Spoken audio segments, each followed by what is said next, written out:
And so did Holder. With us now, Alan Combs, a Fox News contributor and avowed Satanist, and Harry Houck, a former NYPD detective. I'm going to go to you first, Harry, because you make sense. Yes, sir. Stay away from him. Which side are you on? I'll do my best. Yeah. Now, you've had some strong words for Al Sharpton. You've said he has blood on his hands. I'm not crazy about that term. Okay. Defend it.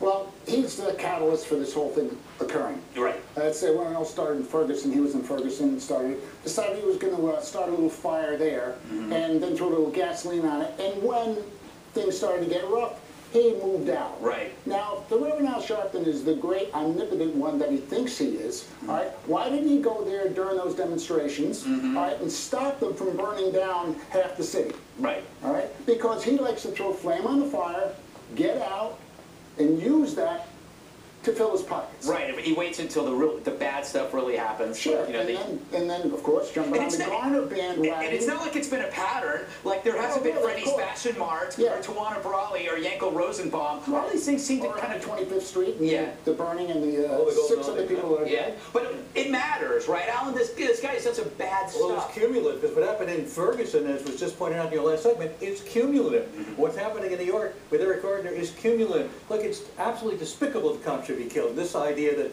those of us on the left don't love cops, I think is a false, it's terrible to suggest that.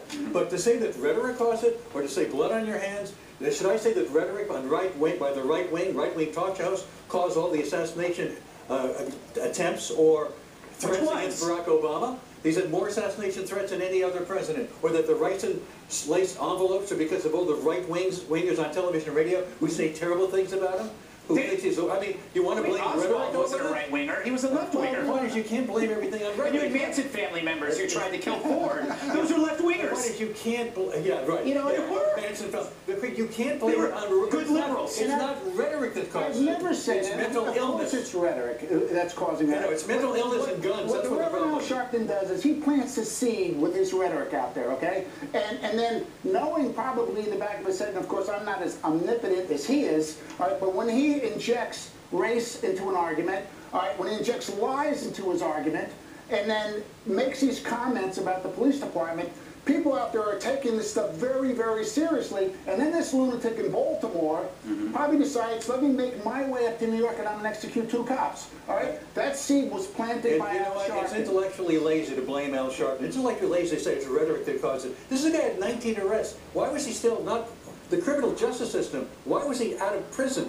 Why do we allow mental illness like this to go untreated? Why do we have so many guns on the street? So you don't think because of guns, because of mental illness? Should we forcefully institutionalize this guy then? I didn't say forcefully. I didn't say forcefully. Well, then what would you do? We need a greater awareness of mental illness, and we need to get guns off the street. Listen to you, I have one. Guns less available to people who are mentally deranged. Idea of law enforcement. All right, we cleared out all the mental hospitals in New York. They're walking around the street. We have dangerous and they get guns. And they get guns. Sometimes they do, yeah, of course. And that's what happens, because guns go into the hands of people. But you can't blame the guns when a man pushes another man in front of a subway. You can't blame Al Sharpton because there are crazy people. There are always going to be crazy people. You know that. Of course. Crazy people. We have one at the table.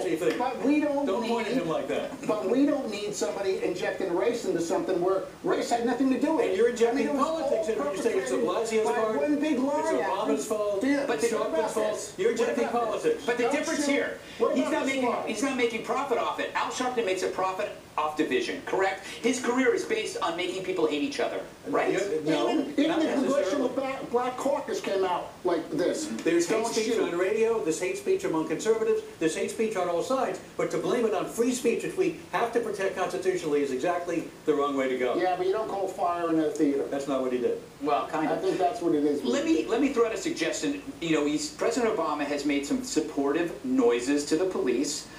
Couldn't he prove that support by demanding Joanne Chesimard, who had executed Werner Forster, to come back to come back to Cuba? He's granted us. Well, maybe there's a better chance of that now that we have a better relationship with Cuba. There's probably a better chance of that happening now because of what he's doing with Cuba than we had before. I hope everything should be based on Cuba, on bringing back all the criminals that are wanted there. That witch Joanne Chesimard who killed the New Jersey State Trooper, she needs to come here and go behind bars. We've already started with a few releases, and maybe there's more to come with this relationship. My guess is that when she comes back, she would be treated as some kind of radical hero. Probably. by people like Alan Combs. People like to use the word radical as an adjective or adverb to describe Barack Obama, which is anything but the truth. But the point is, the media has created a false conflict between cops and community when in fact it's cops versus the officials and their cronies. When you've got the mayor de Blasio having a meeting on the dais with Al Sharpton and the police commissioner, that's a slap into the police's face. Why is he aligning himself with somebody like Sharpton, who's behind so? And look, Sharpton's always wrong. I haven't even known once. I haven't known once when this guy was right. The mayor should talk to everybody. When he lost weight, that was a good move. He's got biracial kids. The president, of course, black.